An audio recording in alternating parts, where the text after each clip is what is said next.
lanjut aja. Jadi ini materi UTS kita dari bab 10 sampai 13. Kecuali yang salaries and wages yang di bab 10. Jadi di bab 10 kita akan bahas current liabilities, isinya ada notes payable, ada value added tax, ada sales tax payable, ada unearned revenue, current maturities of long-term debt, dan ada product warranties. Kemudian yang di bab 11 kita bakal bahas non-current liabilities atau utang kewajiban jangka panjang, itu ada bonus transaction, ada amortisasi, terus ada dua metode yaitu effective interest dan straight line. Kemudian di chapter 12 kita bakal bahas corporations atau perusahaan yang isinya ada ordinary shares, ada preference shares, ada treasury shares, cash dividends, share dividends, and share split. Kemudian di chapter 13 kita bakal bahas investment. Ini juga nggak terlalu banyak, ada debt investment, share investment, valuing and reporting investment. Kita langsung lanjut aja ya di chapter 10 current liabilities. Current liabilities itu kewajiban jangka pendek atau kurang dari 1 tahun. Kita langsung aja ya masuk ke dalam soal karena aku yakin banget kita semua juga udah sama-sama tahu notes payable. Oh ya, sebelumnya karena kita belajar bareng, jadi kalau aku ada salah, kalian bisa tolong langsung koreksi aja ya. Yang pertama, dalam current liabilities, kita ada notes payable. Karena kita udah belajar di AK1 juga, jadi kita langsung masuk soal aja ya. Aku bacain soalnya. Pada 1 Juni, Song Group meminjam 150.000 dari First Bank dengan note 6 bulan sebesar 150.000. Jurnal entry-nya adalah sebagai berikut. Cash di debit sebesar 150.000 dan di kreditnya bonds payable. Maaf, itu notes payable harusnya. Oke, lanjut. Jadi yang B itu adjusting entry. Adjusting itu biasanya buat interest. Jadi ini notes ini punya interest sebesar 8%. 8% ini dalam jangka waktu setahun ya, bukan 6 bulan. Bukan sesuai tanggal jatuh tempo notes-nya. Jadi kita kalinya 1/12 karena kita mau nge-adjust yang bulan Juni aja. Jadi interest expense-nya 1.000, interest payable di kredit 1.000 juga. Harus diperhatiin, ini expense dan payable. Jangan lupa kalau adjusting itu nggak ada cash ya. Ini harusnya notes payable ya, ini juga harusnya interest payable-nya ada 6.000 gitu. Oke, next. Ini yang tadi aku ulang ya, value added itu untuk pajak yang dibebankan pada produk atau jasa kapanpun ada nilai yang ditambahkan pada produk tersebut. Misalnya, tepung jadi roti, terus rotinya dijual untuk dijual kembali. Gitu. Nah, ini pajak ditagih oleh penjual dan disetor ke kas negara. Kemudian ada sales tax payable, yang mirip juga sama value added. Kalau sales tax itu dibebankannya kepada konsumen akhir atau konsumen yang langsung merasakan produk tersebut, produk yang dijual. Contohnya kayak restoran, jual makanan, kita kan harus bayar pajak makanannya. Nah, itu sales tax payable. Tuh. Pajak ini juga ditagih oleh penjual dan akan disetorkan ke kas negara. Karena soalnya mirip, jadi aku ambilnya satu aja ya, sales tax payable. Ini yang pertama, all suppliers enter sales and sell tax separately. Oh, ini jadi dipisah antara penjualan dan pajaknya. Pada 10 April, total register atau total uang yang masuk adalah 30.000 dengan sales tax-nya 1.500. Karena sales tax nggak boleh diakui sebagai revenue, karena dia akan disetorkan ke negara, jadi sales revenue-nya perusahaan ini harus merupakan pendapatan dikurangin sales tax payable. Jadi 30.000 dikurangin 1.500 itu adalah sales revenue-nya yang benar, yang boleh diakui. Next. Watermelon doesn't, kalau ini dia nggak memisahkan antara penjualan dengan tax-nya. Kalau tadi kan dipisah nih, tax-nya udah ada 1.500. Kalau yang ini digabung. Nih, jadi total pendapatannya itu 25.680, yang mana termasuk 7% sales tax atau 7% pajak. Nah, rumusnya ini aku jabarin rumus awalnya itu dari sini. Jadi rumusnya 100% pendapatan ditambah 7% pendapatan, atau ini tuh sales tax-nya itu sama dengan 25.680. Diolah sedemikian rupa sehingga menjadi sales revenue-nya 24.000. Nah, cara cepatnya Cara cepatnya adalah langsung di bagian yang aku merahin ini. Untuk cari sales revenue, langsung aja pendapatan totalnya dibagi pajaknya. 100% ditambah pajaknya. Jadi kalau ini kan 7%. Jadi 100% tambah 7% kan 1,07 gitu. Nah, kalau udah dibagi, itu udah langsung ketemu sales revenue-nya. Terus biasanya jangan terkecoh karena biasanya juga ditanya pajaknya, bukan sales revenue-nya. Kalau ditanya pajaknya, tinggal dikali aja 7% dikali sales revenue itu 24.000, yaitu 1.680. Jadi aku mau recall lagi, yang pertama untuk current liabilities atau kewajiban jangka pendek itu ada notes payable, terus yang kedua ada value added tax payable, yang ketiga ada sales tax payable. Nah, sekarang kita masuk yang keempat, yaitu unearned revenue.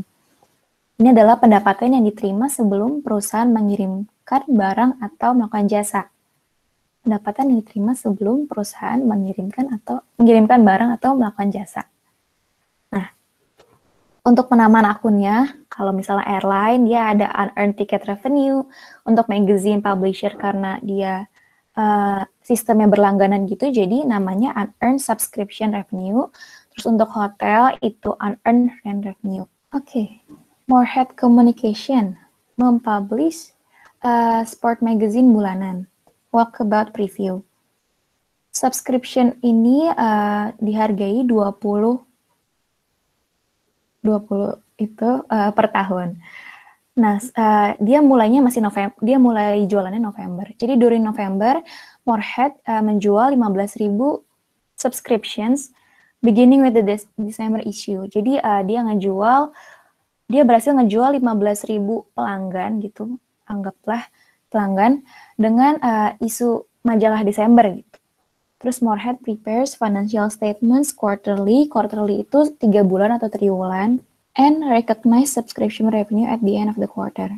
The company uses the accounts unearned subscription revenue, prepare the entry in November. Jadi for the receipt, jadi ini pas pertama kali dia menjual kan dia udah langsung dapat uang nih, tapi dia belum bisa memberikan majalahnya gitu. Jadi jurnalnya dia udah mendapatkan uang, jadi cash di debit dan di kreditnya unearned subscription revenue, yang mana akan dilunasi selama setahun ke depan. Ini sebesar 15.000 dikali 20 karena ada 15.000 pelanggan dikali 20 harga per subscription gitu, per pelanggan. Jadi 300.000. Ini adjusting entry-nya untuk record sales revenue recognized in December. Jadi ini udah sebulan jadinya kita nge-adjust kalau kita udah ngelunasin punya pelanggan selama sebulan gitu. Jadi 1/12 dikali 300.000. Tadi kan 300.000 ini untuk mereka bayar untuk setahun ke depan gitu. Karena kita udah melunasi sebulan, jadi harus di-adjust. Jadi unearned subscription revenue atau kewajiban kita untuk melunasi itu bakal berkurang gitu, selama sebanyak 1/12 kali 300.000 sama dengan 25.000. Oke, next. Ini adjusting entry at March. Kenapa March? Karena dibilangnya 3 bulan kan. Jadi setiap 3 bulan dia akan membuat adjusting entry. Jadi ya karena 3 bulan utang kita juga kita berhasil melunasi 3 bulan utang kita gitu. Jadi 3/12 dikali total cost yang awal tadi, yaitu 300.000 sama dengan 75.000. Dengan akun di debit unearned subscription revenue dan di kreditnya subscription revenue. Karena utang kita berkurang dan kita udah berhasil menjalankan jasa kita, subscription kita gitu. Paham ya? Next. Nah, yang kelima ada current maturities of long-term debt. Jadi, kan notes payable itu ada yang jangka, atau utang apapun itu ada yang jangka panjang, ada yang jangka pendek. Nah, dalam jangka panjang ini, ada bagian yang kita harus lunasi dalam jangka pendek. Nih, merupakan bagian dari utang jangka panjang yang jatuh tempo dalam waktu kurang dari 1 tahun. Langsung contohnya aja ya, ini kuis Bu Haryani, mungkin kalau sama Bu Haryani udah dapet. Pada 1 November, Hun Company meminjam uang dengan menerbitkan $36.000, 7% notes payable dengan jangka waktu jatuh tempo 5 bulan. Besarnya total current liabilities yang diakui dalam laporan keuangan Hun company pada 31 Desember terkait notes payable ini adalah, teman-teman boleh baca sendiri dulu mungkin biar memahami. Jadi yang ditanya current liabilities. Nah, ini sebenarnya agak ngeco. Kenapa? Karena notes payable-nya cuma 5 bulan. Jadi jadi 5 bulan itu tetap diakui sebagai current liabilities. Jadi 5 bulan ini kan sebesar 36.000. Dan kita harus bayar interest payable-nya. Tapi kita harus bayar interest payable-nya hanya 2 bulan. Kenapa? Karena kita baru mengakrualkan pada Desember itu selama 2 bulan. Ngerti nggak teman-teman? Jadi kita yang termasuk dalam utang jangka pendeknya itu notes payable dan interest payable sebesar 7% kali 36.000 kali 2/12. Jadi 36.000 tambah 420. Aku juga udah nanya sih ini ke Bu Aryani. Dan benar katanya. Oke, next ya. Ini harusnya 3 ya teman-teman, maaf. Oke, jadi yang keenam ada garansi produk. Jadi Soundgarden berhasil menjual 200 laser copiers on July 10 dengan harga 4.000 per piece-nya dengan memberikan 1 tahun garansi. Maintenance on each copier itu diestimasikan sebesar 330. Teman-teman apakah udah paham soalnya? Jadi dia jual 200 produk dengan harga 4.000 per produknya dengan menyertakan 1 tahun garansi. Maintenance-nya diperkirakan sebesar 330. Yang pertama soalnya buatlah jurnal untuk pencatatan penjualan produk ini, copiers kalau nggak salah ya. Jadi yang pertama untuk mencatat penjualan tentunya kita kasih cash di debit sebesar penjualannya yaitu 4.000 dikali 200 produk jadinya 800.000 dan tentunya kalau produknya terjual inventory-nya akan berkurang kan, produk yang di gudang itu akan berkurang gitu, maksudnya. Jadi inventory-nya di kredit. Ini tanyain adalah related warranty cost. Related warranty cost ini maksudnya yang udah terjadi. Jadi kan ini di soal ditulis juga actual warranty cost inventory incurred in 2020 were 17.000. Jadi ini udah terjadi gitu sebelum diakrualin. Karena udah terjadi duluan, dia langsung mengurangi warranty expense. Langsung dicatat sebagai warranty expense maksudnya. Jadi warranty expense-nya di debit 17.000 dan di kreditnya repair part 17.000. Ini sebelum diakrualin ya. Kalau nanti udah diakrualin, jurnalnya bakal beda lagi karena diakunya sebagai pengurangan utang atau di debit itu warranty liability baru di kreditnya repair parts gitu. Oke. Next. Ini baru akrualnya karena dia udah mengganti dulu kayak udah pakai garansi dulu sebelum diakrualin. Jadi yang diakrualin itu dikurangin tadi yang udah dikeluarin 17.000 itu. Jadi 330 itu sebesar estimasi yang ada di soal dikali 200 produknya karena dia ngasih garansi ke semua produk, jadi dikali 200 dikurangin yang udah garansi yang udah digunakan tadi itu 17.000 sama dengan 49.000. Karena adjusting nggak ada pengeluaran cash atau adjusting itu hanya berupa penyesuaian. Adjusting itu penyesuaian. Jadi ini maksudnya pendapatan garansi ini diakui sebagai utang gitu. Jadi dia perusahaan ini masih punya utang sebesar 49.000 dalam product warranties atau garansi produk. Next kali ya. Iya, jadi ini ada tadi aku recall lagi ada record of the sale, record penjualannya, terus ada ini kalau ada pengeluaran sebelum akrualisasinya, terus ada akrualnya. Next. Oke, tadi udah chapter 10 udah selesai. Chapter 11 kita akan bahas non-current liabilities atau kewajiban jangka panjang. Yang pertama ada bonds. Bonds itu interest bearing atau ada bunganya, terus dapat diterbitkan oleh pemerintah, perusahaan, dan lain-lain, diperjualbelikan dalam nilai yang kecil. Nah, inilah yang membedakan dia bonds ini dengan notes payable. Dia itu nilainya kecil-kecil, tapi lembarannya banyak. Kalau notes payable itu biasanya nominalnya atau nilainya itu besar. Nah, bonds ini adalah utang bagi penerbit bonds. Penerbit itu yang butuh uang. Penerbit itu yang butuh uang.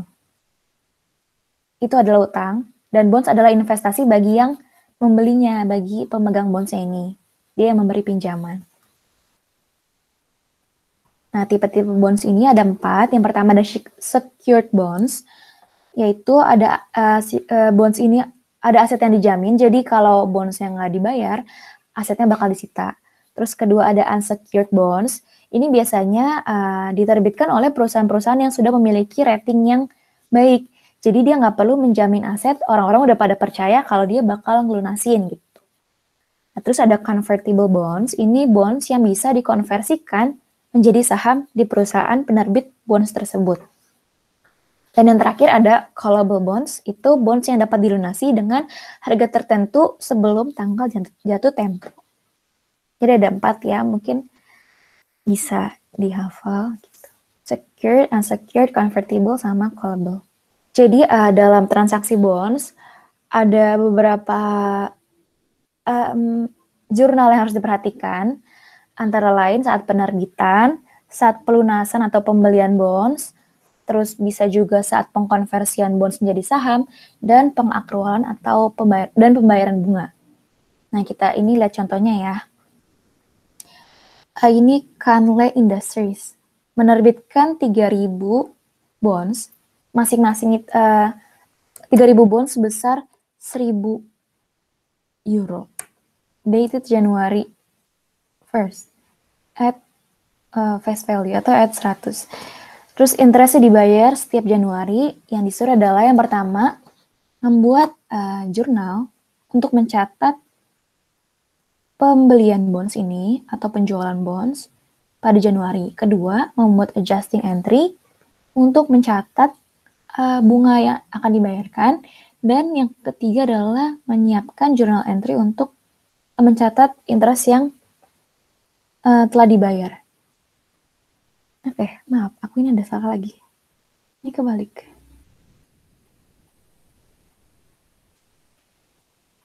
Nah, jadi yang pertama itu adalah cash di debit. Ini dalam sudut pandang Canley Industries ya. Jadi dia menerbitkan bonds. Kalau dia menerbitkan atau menjual bonds itu kan dia bakal dapat duit ya. Jadi tentunya cash-nya di debit atau cash-nya dia bertambah sebesar 3 juta atau 3.000 dikali 1.000 karena dia bilangnya kan nerbitin 3.000 bonds ya. 3.000 bonds, satu bonds itu kayak 1.000-an gitulah intinya. Jadinya totalnya 3 juta. Jadi cash di debit, bonds payable di kredit. Kemudian untuk adjusting entry-nya, untuk menyesuaikan bunga yang harus dibayarkan itu 7% dikali 3 juta. Sebenarnya dikali 12/12, tapi aku nggak tulis karena itu sama aja dikali 1. Karena itu kan dijualnya di Januari dan ini dia membuat financial statement-nya kan tahunan. Jadi 12 kali 12. Atau dikali 1. Jadi 7% dikali 3 juta 210.000. Terus pada pada 1 Januari dia membayar bunga tersebut. Jadi cash tentunya berkurang dan utang bunganya juga berkurang. Jadi utangnya di debit dan cash-nya di kredit. Sebesar utang yang harus dibayarkan itu 210.000.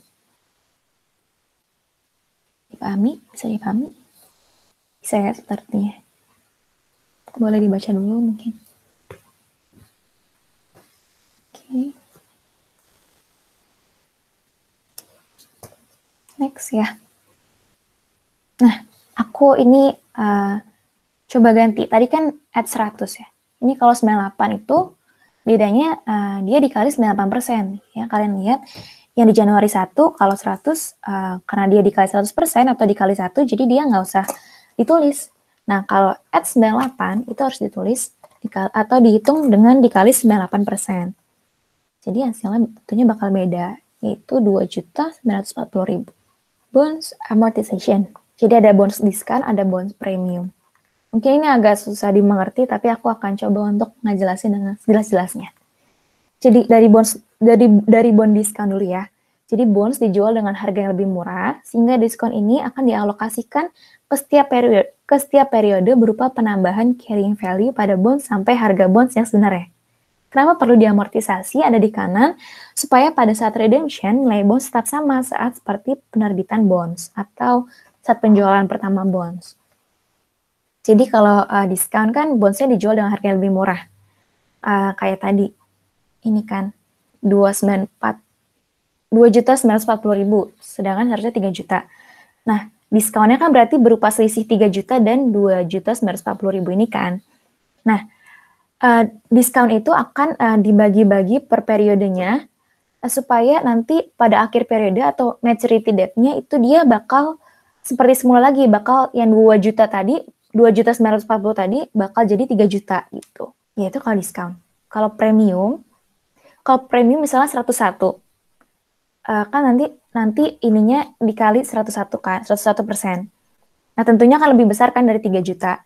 Nah, selisihnya dengan 3 juta itu merupakan bond premium. Nah, selisihnya itu bakal juga dialokasikan ke setiap periode sehingga dia akan mengurangi carrying value-nya supaya nanti harga bondsnya tetap di akhir, di maturity date, itu akan sama dengan di awal. Bakal sama 3 juta lagi gitu. Oke. Jadi yang pertama, nah, bonds redemption ini ada at maturity, ada before maturity. Kalau at maturity itu pasti sesuai dengan yang diterbitkan. Kayak aku bilang tadi, kenapa? Karena dia udah diamortisasi sehingga kalau di redeem pada maturity date-nya atau tanggal jatuh temponya itu nggak akan berubah nominalnya atau nilainya. Jadi kalau dia menerbitkan ini yang ada di screen 200.000, tentunya dia juga akan melunasi sebesar 200.000 ini. Nah, kalau before maturity ini yang agak ribet. Kenapa? Karena bisa dia untung, bisa dia rugi. Tuh. Nih, contohnya sama kayak yang di kiri, 200.000 juga, terus dijualnya 189.000. Kemudian ketika carrying value of the bonds-nya 195.000, itu dia company-nya tuh nge-redeem atau lunasi gitu. At 98. Record the redemption of its bond. Kita hitung dulu, 98 itu cash yang akan dia bayarkan. Iya, jadi 98% dikali value awal ya, atau 200.000 ini. Jadi dia akan membayar sebesar 196.000 gitu. Nah, sedangkan pada saat itu bonds payable-nya itu masih 195.000. Jadi belum 200.000. Jadi kan yang aku bilang tadi, kalau amortisasi itu dia akan membuat bonds itu bakal balik ke nilai asalnya kan. Itu akan sampai nilai asalnya pada tanggal jatuh temponya. Nah, sedangkan kalau bayar sebelum jatuh tempo, dia akan kurang dari nilai asalnya itu kalau misalnya diskon ini gitu. Jadi itu bonds payable-nya masih 195.000, tapi dia udah mau melunasi dan harganya itu 196.000. Hasil kalau misalnya yang dia bayarkan lebih mahal daripada harga bonds-nya, tentunya dia rugikan. Jadi loss on bond redemption-nya 1.000 atau sebesar selisihnya. Ya, seperti itu. Jadi ada kemungkinan gain, ada kemungkinan loss juga di bond redemption ini. Nah, ini ada effective interest method dan ada nanti straight line method. Aku bahas yang efektif dulu ya, yang lebih susah. Jadi ini, caranya sebenarnya nggak terlalu susah, tapi karena angka-angkanya banyak aja dan ngitungnya beda-beda, itu mungkin membuat kita jadi, wah susah nih, gitu. Padahal sebenarnya nggak terlalu susah nih, aku kasih triknya, nggak trik juga sih, saran aja. Jadi yang A nih, ini interest to be paid ini, interest payable atau tiap periode akan selalu sama. Jadi sebesar 10% kan kalau di sini. 10% ini bunganya dikali 100.000. Jadi bakal selalu 10.000. Nah, interest expense inilah yang akan berbeda. Kenapa? Karena dia akan terus menyesuaikan supaya carrying value bonds-nya itu nantinya bisa 100.000. Nih ya, jadi kalau kalian disuruh buat tabel gini, kalian pertama yang harus kalian lakukan adalah menulis ini, yang D. Ini 2000 ini didapat dari nih harga aslinya atau nilai bonds-nya dikurangi dengan harga jualnya. 98.000 kan ini ya. Jadi kan diskon nih 2000. Kalau misalnya dijual 102.000 berarti premiumnya juga 2000 ditulis 2000. Nah, terus kalian juga nulis bond carrying value atau harga bond saat itunya yaitu 98.000 atau harga jualnya gitu. 98.000. Kemudian yang harus kalian lakukan adalah ini melihat effective interest rate-nya. Ini bakal ada di soal, jadi kalian nggak usah khawatir. Dan ini harus dikaliin ke carrying value-nya. Jadi 98.000 ini dikali effective interest rate-nya. Jadi hasilnya itu sebesar 10.324. Nah, karena sebenarnya utangnya 10.000 dan yang harus yang diakui sebagai pendapatan sebagai pengeluaran bunganya itu adalah 10.324. Jadi selisihnya itu dinamakan discount amortization. Nih, kalian bisa lihat ini yang maksud aku pengalokasian ke setiap periode. Jadi ada 2000, tapi dia dialokasikan. Jadi di periode pertama itu dia harus bayar 324, yang kedua segini, ketiga segini, keempat segini, kelima segini. Jadi nanti di total ya tetap sama 2000 gitu. Nah ini unamortized discount itu sebenarnya nggak usah ditulis kalau misalnya kalian cuma mau atau kalian cuma butuh tabel ini untuk coret-coretan. Karena ya tidak kena pengaruh apapun gitu. Jadi ABC aja guys kalau misalnya untuk coret-coretan. Tapi kalau misalnya disuruh, kalian tetap harus nulis unamortized discount-nya. Cara ngitungnya gimana? Tinggal diskon totalnya tadi 2000 dikurangin 324 ini, dikurangin discount amortization ini. Ini kurangin ini sama dengan ini. Ini seperti itu. Nah, terus bond carrying value-nya seperti yang aku bilang tadi, kalau diskon kan berarti dia akan menambahi sampai ke value awal kan. Dari 98.000 dia pengen supaya sampai 100.000. Jadi harus tambahin. Jadi bond carrying value-nya akan bertambah kalau diskon. Dipahami kah? Ya, jadi pada akhirnya bond carrying value-nya tentunya akan 100.000. Ini pada saat maturity date-nya. Ya, seperti itu. Silakan dipahami mungkin. Ini urutan yang aku saranin untuk tulis. Jadi dari unamortized discount-nya dulu, baru bond carrying value, terus nulis interest to be paid-nya yang akan selalu sama setiap periode. Terus interest expense-nya, gitu. Ini, ya. Next. Nah, biasanya ada soal, records the accrual of interest and amortization of bond discount on December 31st. December 31st yang pertama ya teman-teman. Jadi kita disuruh nge-record accrualnya atau adjusting-nya, kalau nggak salah. Records accrual of interest and amortization. Oh, bukan. Menjurnal accrual interest-nya atau bunganya dan amortisasi bonds-nya. Jadi kita lihat yang baris pertama aja ya teman-teman. Aku lupa, nggak hapus yang lain. Jadi kita lihat yang baris pertama aja yang warna merah.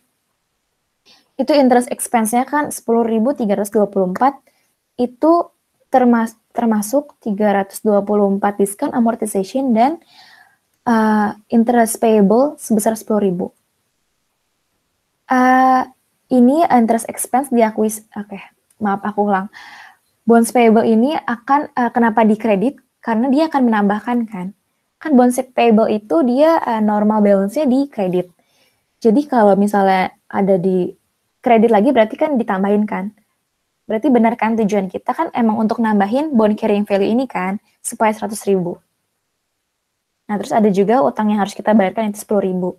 Jadi kita mengakui pendapatan interest atau pengeluaran interest ini atau beban bunga ini sebesar 10.324. Sekali lagi, 10.324 ini merupakan diskon amortisasinya atau yang akan menambahi bonds-nya itu dan interest payable-nya atau bunga yang harus kita bayar. Itu dipahami ya?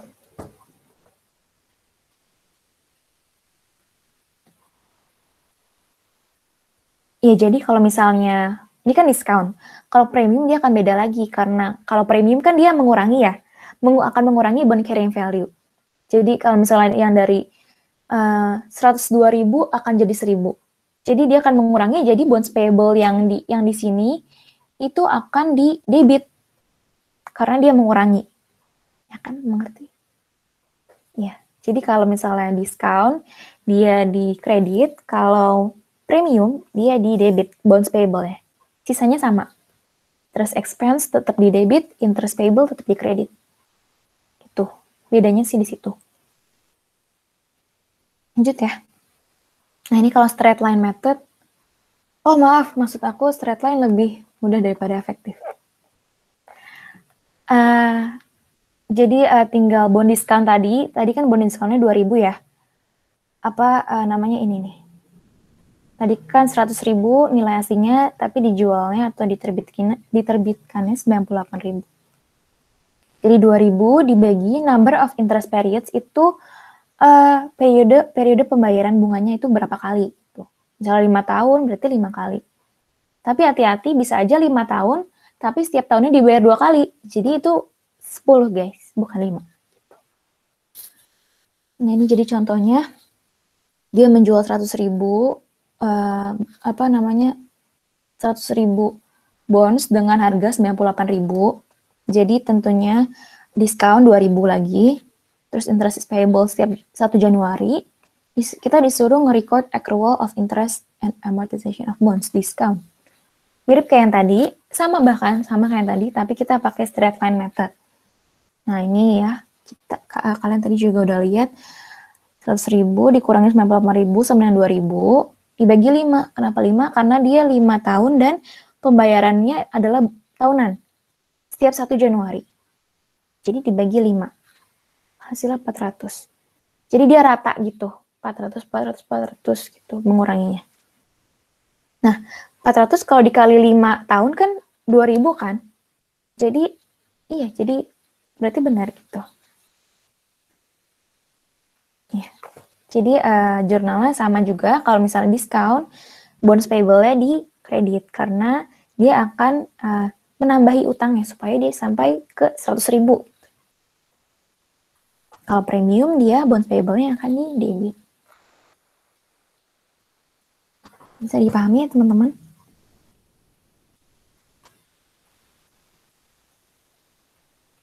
Oke, aku next kali ya.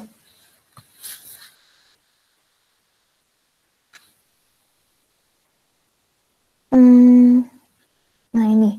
Kemudian yang kedua ada long-term notes payable. Tadi yang pertama adalah notes payable atau utang. Yang pertama bonds, Yang kedua adalah long-term notes payable. Ini contohnya, langsung ke contoh soal aja ya. Dia menerbitkan 500.000 mortgage note on December. The terms provide for annual installment itu maksudnya yang harus dia bayar setiap tahun atau setiap periode pembayarannya itu adalah 50.926. Nah, kalau disuruh bikin tabel, tentunya bikin kayak gini. Cash payment-nya dia akan selalu sama karena udah ditentukan di soal juga. Terus interest expense-nya 8%. Jadi 8% dikali principal balance ya. Kayak mirip kayak yang tadi. Jadi kita nulis dulu balance awalnya atau harga value awalnya, dan ini interest expense-nya dikali ke sini, jadi akan berubah terus kan ya setiap periode. Kemudian reduction of principal-nya sekian. Ini merupakan selisih dari cash payment dengan interest expense. Jadi maksudnya itu kan kita harus bayar 50.926. Tapi kita juga harus bayar bunganya sebesar 40.000. Jadi sisanya kan 10.926. Nah, sisanya inilah yang baru akan mengurangi principal balance ini gitu. Jadi ya ini long term notes payable. Ini jurnalnya kayak di sini. Jadi pada tanggal penerbitan ya, tentunya kita kan akan dapat cash kan, tapi juga kita akan utang kita juga akan bertambah gitu maksudnya. Jadi 500.000 di debit, cash, dan di kreditnya mortgage payable sebesar 500.000 juga. Nah, kemudian di periode pertama ini, di baris pertama, misalnya disuruh menjurnal, kita jurnalnya agak mirip sama yang tadi, yaitu interest expense di debit, tapi di kreditnya dia cash. Kalau tadi, dia kan interest payable kan? Nah, kali ini cash, karena ini cash payment, bukan interest payable. Seperti itu. Jadi dia bayar cash tahunan gitu, maksudnya. Nah, iya, ini mortgage payable sebesar segini tuh reduction-nya kan. Maaf, dia mengurangi prinsipal, jadi mengurangi utang, jadi dia di debit. Ya, next. Chapter. Boleh Ya, nanya nggak? boleh. Kalau misalnya yang bagian B-nya itu lebih besar dibandingkan cash payment, gimana ya? Si mortgage-nya jadi ke kredit atau gimana? Bagian B-nya, oh ini. Iya. Lebih besar dari cash payment. Iya. Reduction. Bisa nggak? Soalnya kemarin ada nemu soal gitu. Atau aku salah hitung ya? Coba sebentar ya. Interest expense. Kayaknya sih nggak mungkin karena kita disuruh bayar sekian, masa bunganya lebih besar dari yang harus kita bayarkan gitu. Setahu aku sih gitu ya. Okay. Atau itu kamu soalnya ada di mana? Mungkin aku bisa nanti follow up. Itu ada soal kuis kemarin sih, Bu Vio. Oh, Bu Vio. Oke, nanti aku coba tanya ke temen aku yang Bu Vio deh. Oke, makasih Keisha. Iya, nggak apa-apa. Oke. Next ya. Tapi setahu aku sih nggak ada, tapi nanti aku kabarin kalau ada. Next, corporations. Kita akan belajar banyak jenis saham di corporations. Nah, yang pertama ada ordinary shares. Aku langsung tulis aja tipsnya dalam penjurnalan. Jadi untuk share capital ordinary kita mencatatnya sebesar par value, dan untuk share premium ordinary kita mencatatnya sebesar selisih share capital ordinary dengan cash yang kita terima. Contohnya ini. Hydroslide menerbitkan 1000 shares dengan par value-nya 1 euro. Iya, ordinary shares. Prepare the entry to record these transactions. Jadi kita, kalau ini kan masih sama ya, masih parnya masih 1. Jadi 1000 kali 1, 1000. Jadi tinggal cash di debit sebesar 1000, dan di kreditnya share capital ordinary sebesar 1000 juga. Next, ini kalau beda, jadi dia menerbitkan 1000 shares, par value-nya 1, tapi dia menjualnya dengan 5 per share, 5 per share-nya. Jadi tentunya yang dia akan dapat adalah 5 kali 1000 kan, 5.000. Dan share capital ordinary seperti yang sudah aku bilang di awal, bahwa share capital ordinary dihitung berdasarkan par value. Jadi parnya kan 1 dikali 1000, 1000. Jadi share premium ordinary adalah selisihnya. Gitu. Bisa aja share capital ordinary-nya lebih besar daripada cash-nya, jadi share premiumnya akan di debit. Tuh, kan menyesuaikan juga. Next, ini kalau no par value, pakai stated value-nya kalau ada. Kalau enggak, ya nggak usah gitu. Jadi ini misalnya, daripada menerbitkan 1 par value, dia menerbitkan 5 stated value, no par shares, dan dia menerbitkannya atau menjualnya sebesar 8 per share. Jadi kalau dia menjualnya 8 per share, tentunya dia akan mendapat uangnya sebesar 8 dikali share yang diterbitkan, yaitu 5.000. Jadi dia mendapat cash di debit sebesar 40.000. Terus jadi di kreditnya ada share capital ordinary sebesar stated value. Jadi walaupun no par shares, bukan berarti dikali 0 atau dikali 1, tapi dikali stated value-nya kalau ada stated value. Kali 5. Selisihnya lagi-lagi masuk ke share premium ordinary.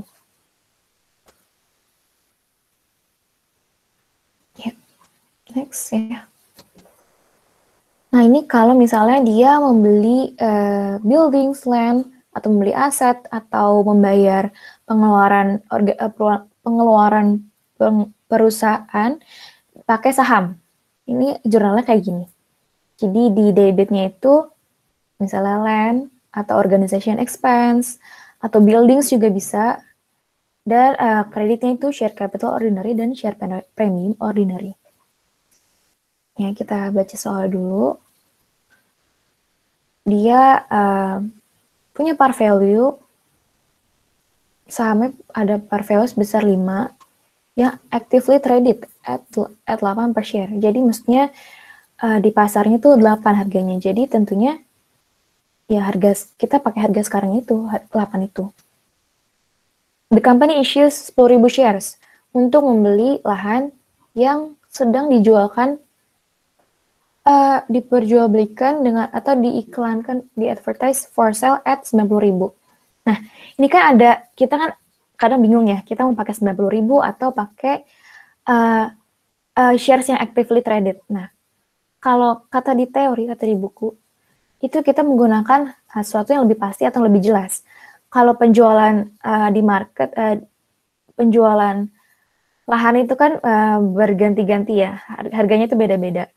Nah, sedangkan saham yang sedang actively traded atau yang sedang aktif diperjualbelikan itu lebih pasti daripada harga yang diiklankan gitu, harga lahan yang diiklankan. Karena harga lahan tersebut yang diiklankan itu nggak pasti, bisa lebih tinggi, bisa lebih rendah juga. Jadi kita pakainya saham, harga saham yang actively traded, itu 8. Jadi lahannya kita hargai sebesar 8 dikali 10.000, yaitu 80.000. Kemudian share capital juga kita seperti biasa, pakai par value sebesar 5 dikali 10.000. Sisanya masuk ke share premium ordinary. Next. Kalau preference shares, ini adalah yang diprioritaskan. Jadi ketika penerimaan dividen, dia dapat duluan. Kemudian kalau ada aset yang dilikuidasi, aset yang akan diberikan saat perusahaan likuidasi atau perusahaan tutup, itu pemegang saham preference yang akan didahulukan. Seperti itu. Nah, ini sedikit berbeda jurnalnya. Cuma beda di keterangannya. Kalau tadi share capital ordinary, sekarang share capital preference. Contoh pertama, Florence menerbitkan 10.000 shares dengan par value 10. Dia merupakan preference shares dan menjualnya dengan harga 12 per share. Par value-nya 10. Jadi seperti biasa, di case-nya itu 12 kali 10.000 dan share capital-nya itu kita pakai par value, yaitu 10 dikali 10.000. Sisanya masuk ke share premium preference. Jadi kalau misalnya share capital lebih gede, dia share premiumnya tentunya akan masuk ke debit. Pokoknya yang pertama harus kalian tulis adalah cash dan share capital-nya. Antara itu share capital ordinary ataupun preference, itu harus ditulis duluan. Jadi share premiumnya yang akan menyesuaikan dia di debit ataupun di kredit. 3 ada treasury shares. Treasury shares ini adalah saham yang dibeli kembali oleh suatu perusahaan dari pasar gitu. Alasannya kenapa? Ada 4, yaitu yang pertama untuk menerbitkan kembali saham tersebut sebagai bonus bagi karyawan. Kemudian yang kedua untuk meningkatkan market value saham, karena kalau membeli kembali kan tentunya market value-nya akan lebih tinggi. Kemudian yang ketiga, untuk memiliki tambahan saham untuk digunakan dalam akuisisi perusahaan lain. Kemudian yang keempat, meningkatkan earnings per share, yang mana dihitung dari laba dibagi jumlah outstanding shares. Okay. Kalau misalnya, kenapa meningkatkan earnings per share? Karena jumlah outstanding share kalau misalnya dibeli kembali kan akan turun ya. Jadi earnings per share-nya akan meningkat. Ya. Kan kita membeli lagi saham yang ada di pasar gitu, kita ambil lagi. Jadi outstanding shares itu saham yang beredar itu bakal berkurang. Kemudian untuk pencatatan atau penjurnalan treasury shares, kita menggunakan cost method yang dicatat sebesar harga beli kembali atau harga beli treasury shares-nya dan bukan par value-nya. Kemudian treasury shares merupakan contra equity account. Ini contohnya, jadi dia contra equity, jadi dia akan mengurangi. Kenapa? Karena kita membeli kembali share yang udah kita terbitkan. Jadi ya tentunya akan mengurangi share yang sudah kita terbitkan. Gitu. Next, accounting for treasury shares. Nah ini jadi kita langsung masuk soal. Yang pertama dia acquires atau mengakuisisi 4.000 saham dengan harga 80 dolar Hong Kong per share-nya. Jurnalnya sebagai berikut, yaitu karena kita membeli kembali dan kita mendapatkan shares, jadi treasury shares-nya di debit sebesar 80 dikali 4.000 dan di cash. Mohon maaf, itu kayaknya perkaliannya salah deh. Ya. Maaf. 20.000. Nah, jadi kita membeli, jadi cash kita berkurang, cash kita dikredit, kemudian treasury shares kita bertambah jadi di debit. Atau shares-nya berkurang, jadi kan dia kontra equity, jadi dia akan mengurangi shares yang udah ada gitu.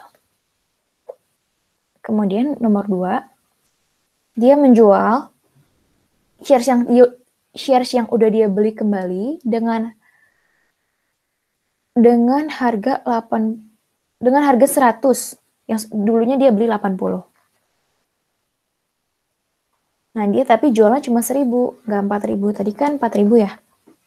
Nah, jadinya cash-nya kita menerima cash sebesar 100 dolar dikali 1.000 dan treasury shares-nya seharga shares yang kita beli, yang seharga shares saat kita beli, yaitu 80. Kali 1.000 dua-duanya. Jadi cash-nya di debit kita jual, kan karena ini kita menjual, jadi kita dapat uang, cash-nya di debit sebesar 100.000. Kemudian treasury shares-nya di kredit sebesar 80.000. Sisanya masuk ke share premium treasury. Nggak masuk ke loss atau gain ya teman-teman. Tidak boleh diakui sebagai loss ataupun gain. Next. Nah, kemudian dia menjual lagi 800. Tadi kan 4.000 ya, dia beli 4.000, kemudian udah dijual 1.000, kemudian dia jual lagi 800. Tapi dengan harga yang berbeda, yaitu 70 atau lebih rendah. Jadi kita menerima uangnya sebesar 70 kali 800, yaitu 56.000, dan treasury shares-nya tetap harga awal, yaitu 80 dikali jumlah yang kita jual, yaitu 800. Jadi selisihnya, karena dia menjual lebih murah, share premium treasury-nya ada di debit. Nah, jangan lupa teman-teman untuk melakukan posting ke ledger. Kenapa? Karena supaya kita tahu share premium treasury sisa berapa, sehingga nanti kalau lebih dari share premium treasury itu masuk ke retained earnings. Oke, supaya nggak bingung kita lanjut. Nah, jadi yang keempat, sisanya kan ada 2.200 ya teman-teman. Tadi kan udah 4.000, menjual 1.000, kejual 800 ya. Ya, sisa 2.200. Dan dia dijualnya dengan harga 70. Jadi cash-nya seperti biasa, seperti yang aku bilang tadi, kalau kita nulis di awal dulu, itu cash dan treasury shares-nya. Cash-nya seharga penjualan, harga jual, harga yang kita jual yaitu 70 dikali jumlah saham yang kita jual yaitu 2.200 sama dengan 154.000 di debit, dan treasury shares-nya sebesar harga awal yaitu 80 dikali jumlah saham yang kita bagikan. Yang kita jual, maaf. Jadi 80 dikali 2.200 sama dengan 176.000. Nah, hati-hati teman-teman di sini, kan 176 dikurangin 154 itu 22. Nah, tapi kita nggak bisa masukin 22.000 semua ke share premium treasury. Kenapa? Karena balance-nya atau sisa share premium treasury itu tinggal 12.000. Inilah kenapa kita perlu melakukan posting ke ledger. Karena sisa 12.000, 10.000-nya itu kita ambil dari retained earnings. Ya. Jadi jurnalnya seperti yang ada di screen, yaitu share premium treasury-nya sebesar 12.000 di debit dan retained earnings-nya sebesar 10.000. Jadi tetap 22.000 selisihnya. Sebesar selisihnya. Selisih treasury shares dengan cash. Pahami? Bisa dipahami kah teman-teman?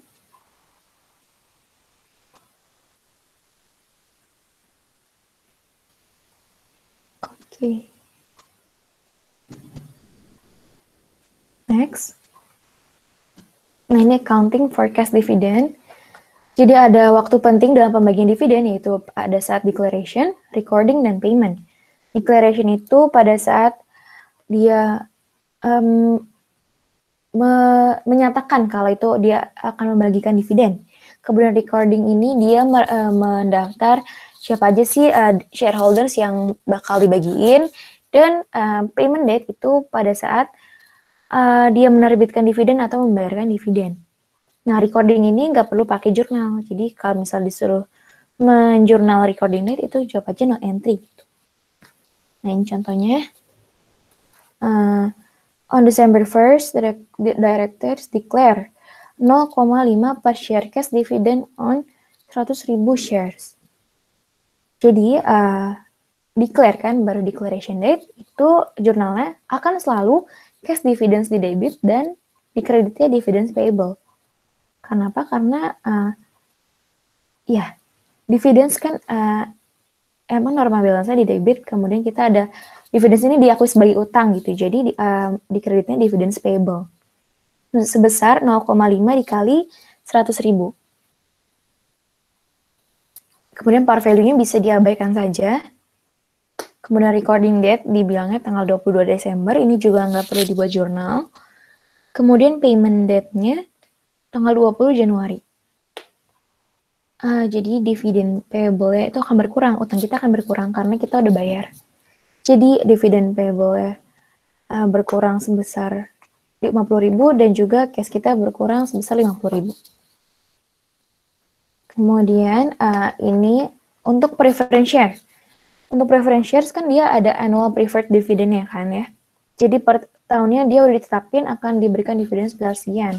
Ini ada di soal juga ininya persenannya. Jadi cara ngitungnya adalah persenan preference dikali parnya berapa dikali shares-nya ada berapa.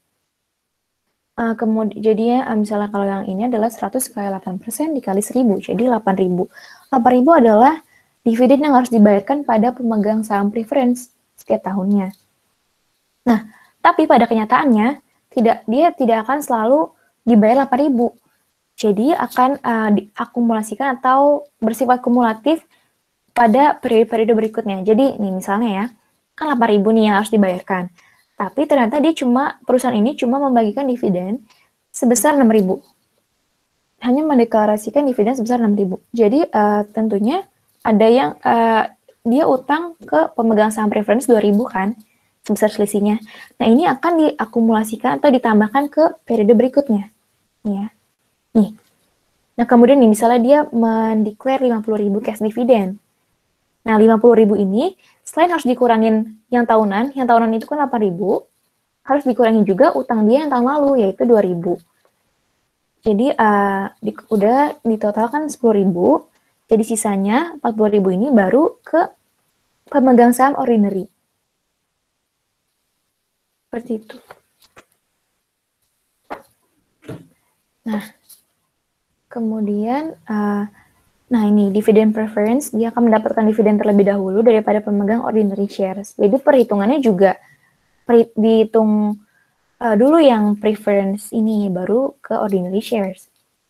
Kemudian pemegang preference shares menerima pembayaran atas dividen tahun ini ditambah tahun-tahun sebelumnya belum dibayarkan.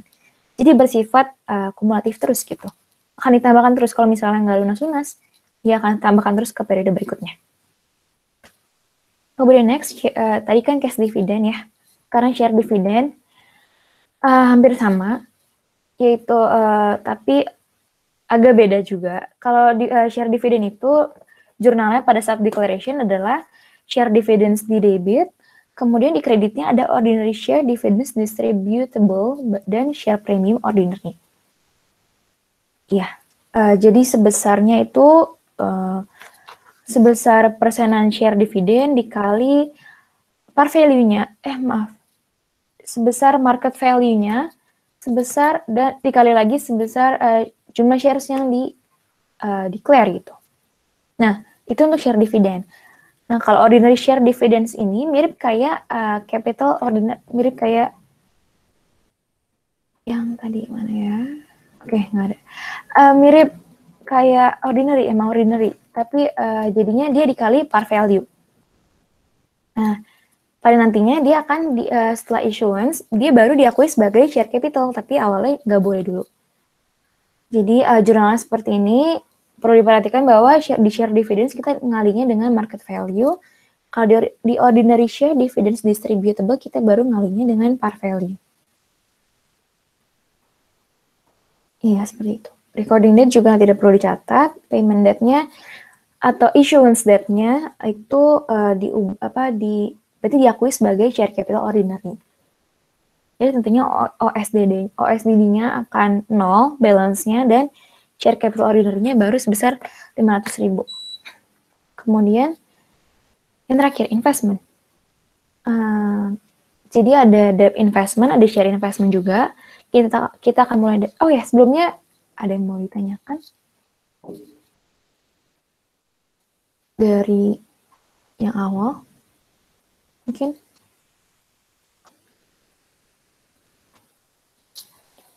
Oke, seperti tidak ada. Lanjut ya. Accounting for share dividend. Next, investment. Accounting for debt investment. Jadi ini berbeda sama bonds. Ini sama-sama bonds, objeknya itu sama-sama bonds, tapi beda karena kita di sini sebagai yang berinvestasi. Kita yang sebagai pembeli bondsnya itu. Jadi jurnal yang harus diperhatikan adalah saat pembelian bonds, saat pengakuan bunga, dan penjualan bonds. Contohnya ya, ini di soal, dia ini mengakuisisi 50 lembar bonds doan sebesar 1.000 per bonds per lembarnya.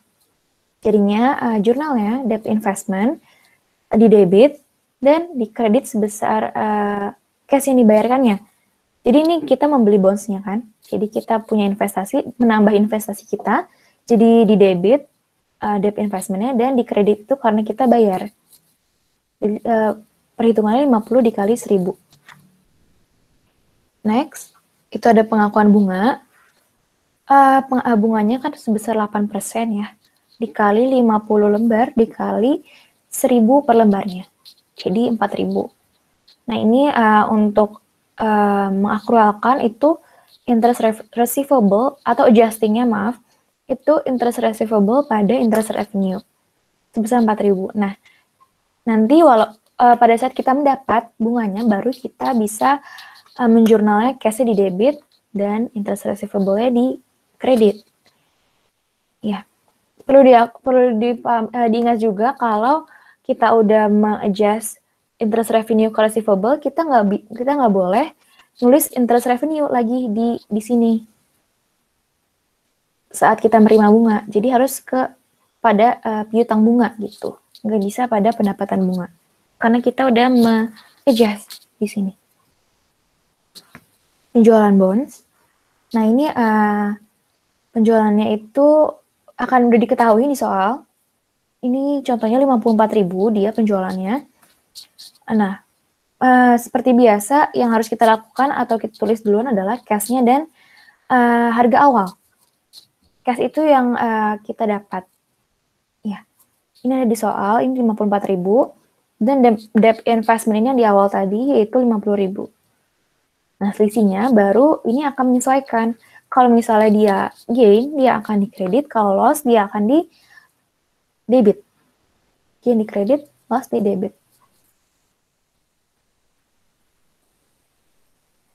Kenapa? Karena kalau misalnya kita dapat uang lebih dari yang kita beli, kita dapat uang saat penjualan bonds lebih besar daripada saat kita beli, tentunya kita akan untung kan. Nah, untungnya akan di kredit gitu.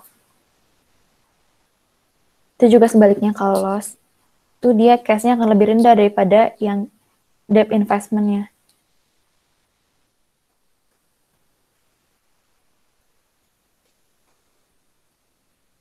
Bisa dipahami ya?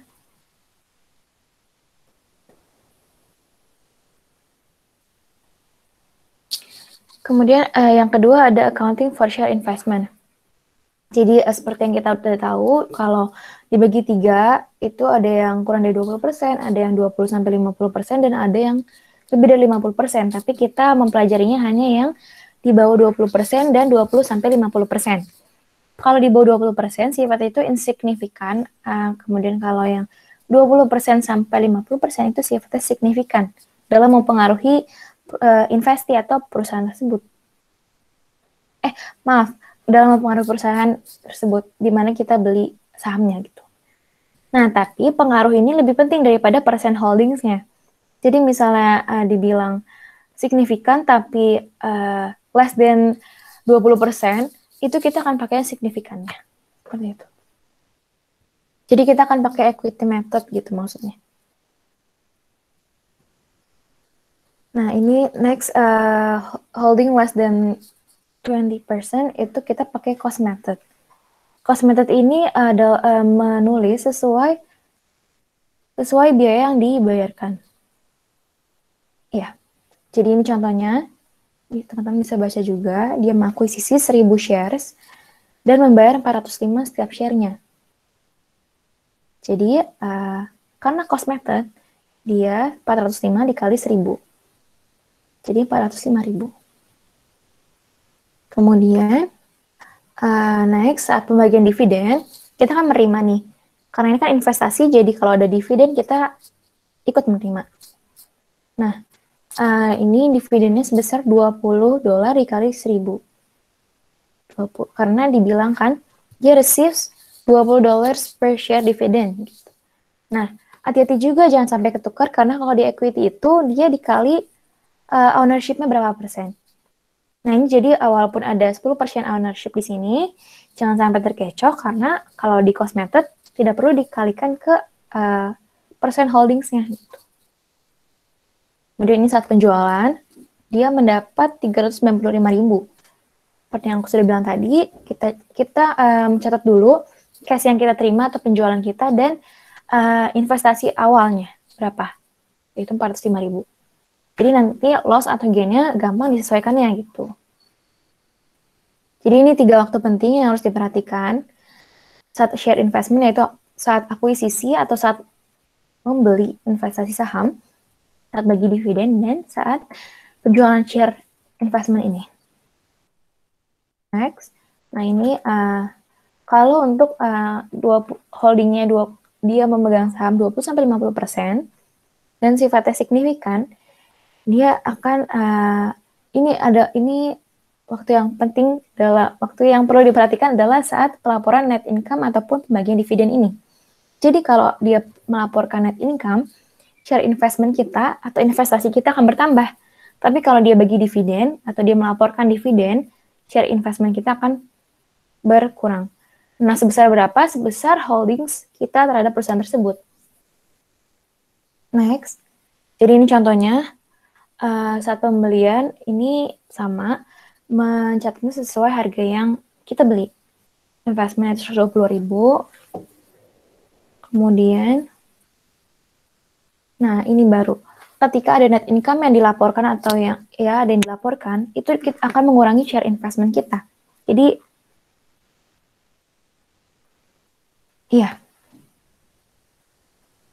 akan menambahkan share investment kita kalau net income, kalau dividen baru yang mengurangi. Jadi 30% dikali jumlah net income-nya berapa yang dilaporkan. Kenapa 30%? Karena kita cuma pegang saham di perusahaan tersebut 30% gitu. Jadi 30% dikali 100.000, jadi 30.000. Jurnalnya sebagai berikut, yaitu share investment di debit dan revenue from share investment di kredit. Nah, kalau dividen, ini yang aku udah bilang tadi, kalau share investment kita akan berkurang. Sebesar tentunya dividen yang dibagikan dikali holdings kita berapa. Jadi 30% dikali 40.000 itu adalah jumlah pengurangan investasi kita. Next, apakah sudah bisa dipahami? Ini sudah ya. Next, ini ketika valuing and reporting investment. Ini akan sedikit mirip ini karena ada trading, ada non-trading, kemudian ada yang akunnya sama-sama unrealized gain atau or loss, tapi ada yang masuk ke income statement, ada yang masuk ke equity. Nah, ini kita harus lihat dulu akun yang harus benar-benar diperhatikan itu adalah 2 akun ini. Ada 4 sebenarnya, tapi ya ada 4. Fair value adjustment trading, unrealized gain or loss income, dan fair value adjustment non-trading, serta unrealized gain or loss equity. Jadi income ini maksudnya tuh masuk ke income statement, yang ini equity masuknya ke SOFP bagian equity section gitu. Nah, ini contohnya. Nanti akan kalau berupa soal cerita, dia akan diketahui harga jualnya, kemudian fair value-nya berapa. Kita nanti ngitung sendiri unrealized gain or loss-nya. Nih, misalnya ya, Yorkville Company Bonds, kita belinya dengan harga 50.000. Tapi dijualnya itu seharga atau fair value seharga 48.000. Jadi kita rugi 2.000. Kemudian kita juga beli kode company shares seharga 90.000, tapi fair value 99.000. Jadi kita gain 9.000. Nah, kalau di total, kita akan untung sebesar 7.000. Kalau kita untung atau gain, itu unrealized gain or loss income itu di kredit atau fair value di debit. Sebesar kita untungnya berapa? Itu 7.000. Nah, tapi harus diperhatikan kalau soalnya masih berlanjut, ini nggak boleh diabaikan gitu. Maksudnya nih ya, kita lihat dulu. Nih, misalnya kita beli lagi nih, Toby Company Bonds, seharga 40.000, kemudian dijual 41.000, kita jadi gain 1.000. Kemudian kita beli lagi Vince Company Shares dengan harga 80.000, kemudian fair value-nya 74.000, jadinya kita rugi 6.000. Jadi totalnya kita rugi 5.000. Padahal tadi kita untung 7.000. Nah, kita nggak bisa menjurnalnya itu langsung 5.000 gitu. Unrealized gain or loss income 5.000, fair value adjustment trading 5.000, nggak bisa. Kenapa? Karena nanti balance-nya bakal beda. Jadi karena ini 5.000 ini adalah balance-nya, jadi kita perlu menyesuaikan dengan yang sebelumnya. Jadi misalnya 7.000, gimana caranya supaya jadi 5.000? Itu 7.000 dikurangin minus 5.000 atau 7.000 ditambah 5.000 sama dengan 12.000. Jadi nanti bakal 7.000 ini dikurang 12.000 sama dengan loss 5.000, ya kan? Apakah bisa dipahami? Atau kurang ya? Aku bisa Kes. Yang lain gimana teman-temannya? Oke. Kalau misalkan yang mau ditanya langsung tanya aja ya Kak Kesia ya. Aja. Kalau belum ada nggak apa-apa Kes, lanjut dulu aja. Oke, Kak. Mm-mm. Iya, jadi ini jangan, kalau misalnya soalnya berlanjut kayak gini, jangan langsung menjurnalnya 5.000 gitu ya. Harus dihitung dulu berapa sih selisihnya gitu. Jadi 7.000, nanti kurang 12.000, bakal jadi 5.000. Jadi jurnalnya 12.000. Ini. Ya. Next. Nah, ini agak ribet karena ini mirip-mirip. Jadi kalau unrealized gain or loss yang dari trading tadi, ini tuh masuknya ke income statement bagian other income and expense. Nah, tapi kalau unrealized gain or loss-nya non-trading, itu nanti beda lagi. Dia akan masuknya ke equity. Tapi harus disesuaikan, nanti kita lihat dulu. Nah, ini juga. Nah, ini maksud aku. Bukan. Iya, nih. Unrealized gain on trading itu dimasuknya ke income statement, other income and expense. Nah, ini nih bedanya kalau non-trading masuknya ke aset. Oh, ini bagian fair value-nya. Kan tadi kita bahas unrealized gain or loss ya. Nah, ini kalau bagian fair value adjustment tadi. Kalau fair value adjustment trading, itu masuknya ke current asset. Kenapa? Karena dia trading. Trading itu untuk jangka waktu yang singkat. Nah, sedangkan investment atau investasi itu untuk jangka waktu yang panjang. Jadi akan masuk ke aset bagian investment, bukan current asset. Ini non-trading, belum kita bahas non-trading. Nah, ini baru kita masuk. Mirip juga kayak yang tadi, kita ngitung cost-nya, dikurangin fair value-nya, kemudian unrealized gain or loss, kemudian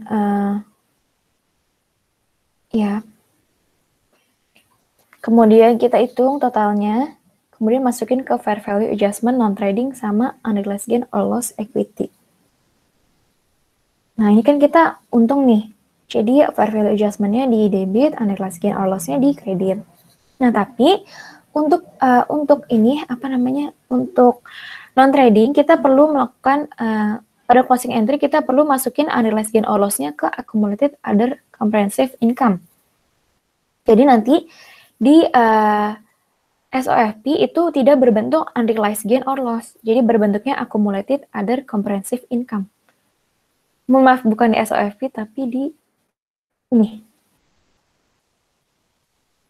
Benar di SOFP, maaf. Ya, jadi nanti kalau ditanya closing entry, itu maksudnya untuk mengubah jadi unrealized ini jadi accumulated other comprehensive income. Kemudian ini juga sama kayak tadi. Jadi kalau misalnya dari 1.000 dia loss jadinya 9.000. Nah, kita harus ngitung selisihnya gitu berapa. Itu 11.174 tuh. Jadi selisihnya sebesar 11.174 itu bisa dihitung dengan 1.637 dikurangi minus 9.537 atau gampangnya ditambah aja langsung gitu untuk lihat selisihnya. Kemudian untuk closing entry-nya kita akan disuruh buat lagi juga accumulated-nya pada unrealized-nya. Jadi akan selalu berkebalikan, misalnya unrealized-nya di debit, pada closing entry dia akan jadi di kredit karena kita mau buat supaya balance-nya 0 gitu. Supaya dia masuk ke akun accumulated others comprehensive income. Seperti itu. Nah, ini kan tadi ada unrealized gain or loss kan ya? Tadi ya.